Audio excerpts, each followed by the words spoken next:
What's up, V2 crew? This is Unknown here, and we are going to do a little bit of a history look back on visual novels in terms of trophies and things. So, I have my list up here. Um, we'll kind of go back. I didn't start right when they released, I was a little bit late to the party getting them because I did start trophy hunting a couple years later.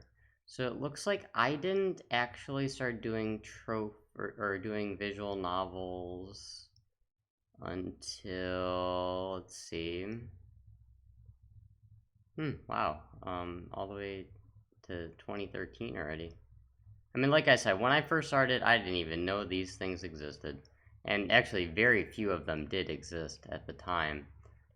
Um, wow, is it real? Oh. Should have pre-scrolled to the first one before I started the video here. No, I had to have done one before this. Huh. Anyways, oh, I definitely did something before that.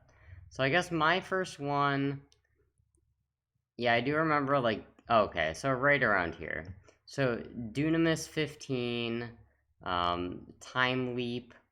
Now I did buy these like off of eBay and stuff, and this is the first time that I explored this option because I was scrolling through websites looking for fast plats. As you can see, at this point, I was still trying to do the fast plats. Like I went on to ps3trophies.org at the time it was called, and tried to search through, try to find some shorter things. But I mean, I was also playing like decent stuff. Star Wars Force Unleashed 2, Ratchet and Clank, um, some longer, slightly more meatier things. But let's see. So let's talk about visual novels because that's the point of this video, right? So back in the day, I know it blows you guys' minds at this point, but well, the reason I do remember getting Dunamis 15 was because it was really cheap. It was like $20 or something. I think Time Leap wasn't that expensive either, and they were both PS3 titles. But yeah, it took 4 hours of that, and it was like at the time it was like, oh my goodness, that's amazingly fast, crazily fast. I think these two probably weren't that expensive either, because at this point I wasn't spending like a ton on visual novels, and I didn't play anything that was like super expensive. Yeah, I do remember importing the Japanese JoJo's Adventure.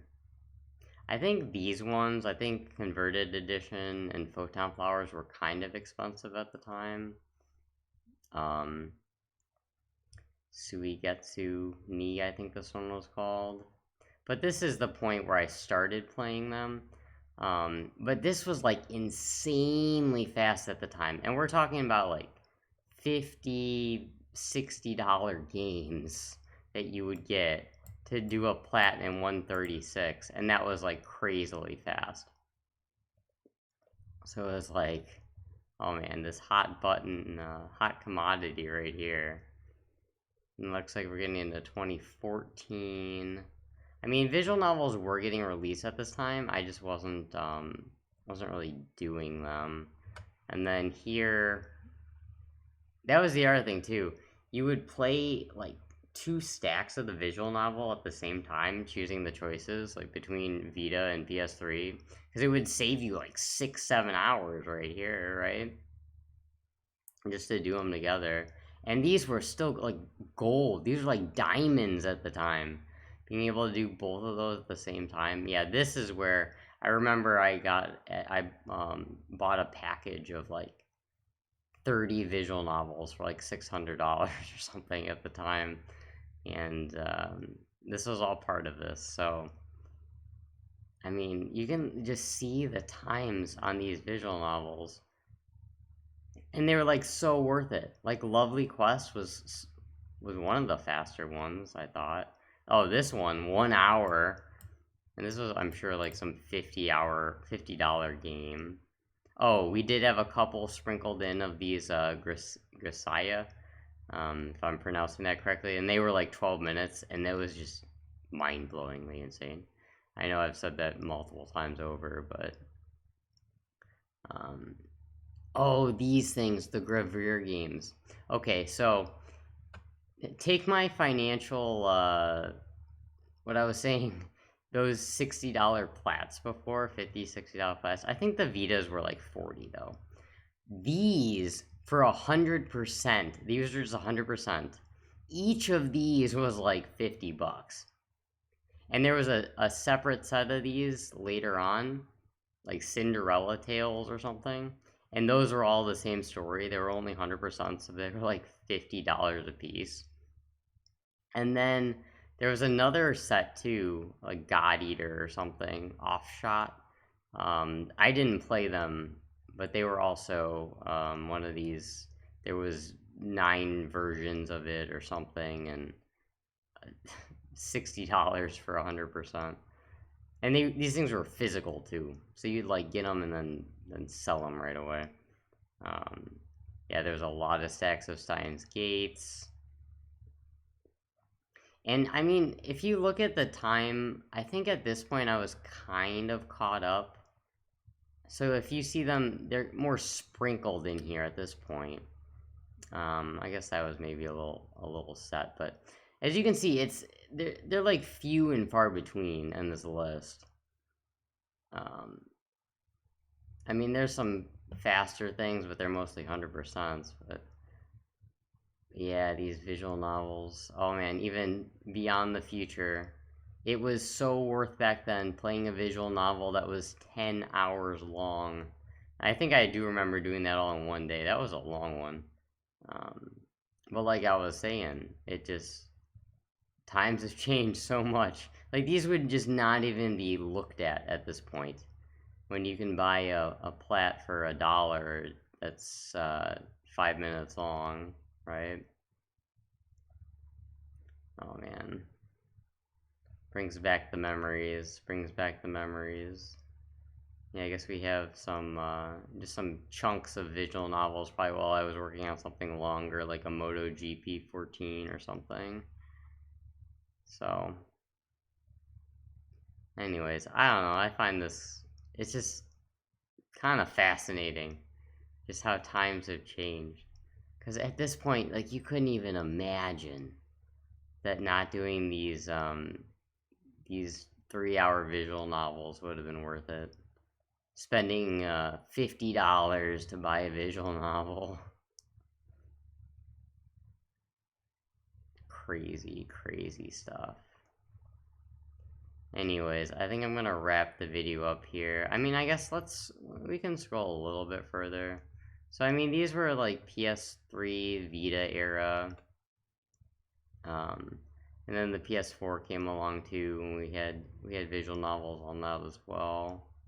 I mean, they started actually putting the like the same visual novels that were on the PS3 and Vita onto the PS4, if there wasn't a PS4 version. And they're, I guess, probably doing the same thing with PS5. I don't know. I don't own a PS5, but yeah, we get into the 2015s. So still a bit more Vienitudes. Oh yeah, and then Steins Gate Zero had like so many stacks to it, I remember. At the time, having 10 stacks, it was just like unheard of. I think it had 11 stacks in the end. But there was a lot of other more recent things that had at least 8 stacks. I don't know if they had 10 of them. Yeah, here's that Cinderella package I was talking about.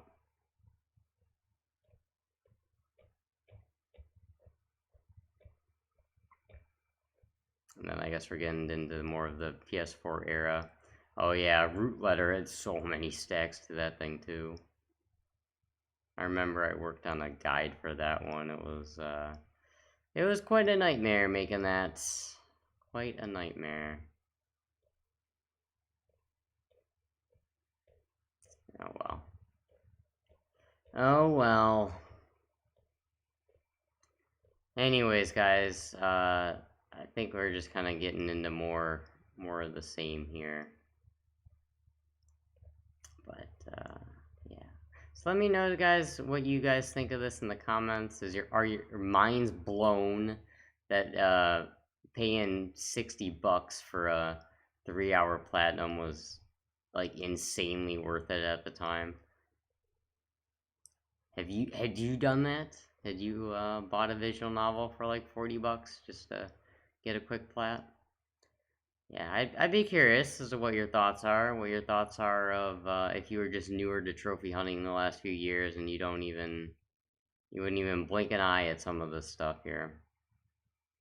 And if you'd like to join the V2 crew, that would be awesome because we game how we want. We game on our own terms. Don't let others influence you. And don't make gaming a priority of your life. If it's not your job, don't make it one. Make sure it's fun for you. Don't make it a chore. And with that being said, I'll post some links in the description. If you'd like to comment, and subscribe, I would appreciate it. And yeah.